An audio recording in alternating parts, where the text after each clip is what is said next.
When none came, he slammed his fist down in the pulpit where he stood and shouted, "Do you think your rage will save you? Stay down with the godworm, the godlint. If you attempt to rise and fall, the image of your blazing tragedy will sear into the minds of those around you, and you'll forever be responsible for their agonized insomnia and frustrations, forever guilty of their suffering.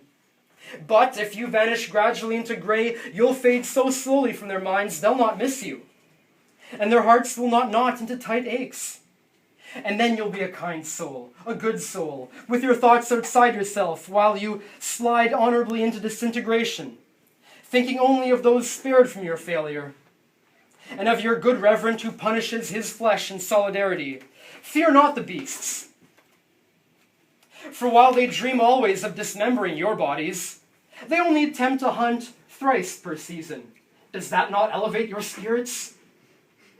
Resist as the ragdoll does and collapse. They swipe eternally at those who flail, but abandon limp bodies who crumble on the floor in formless dust which runs through their claws.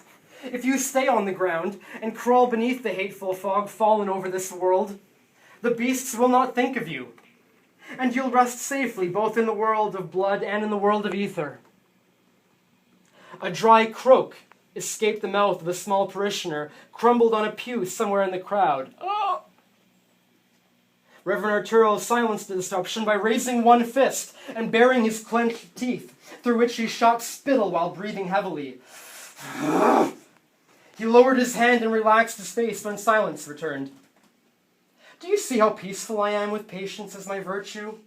he asked while surveying his audience and lowering his hand. Without waiting for a response, he said, "I'll not tolerate any grousing here in Telyhurst Castle, built by noble men who wore their silence always, even when the stones that they'd stacked began collapsing in on themselves.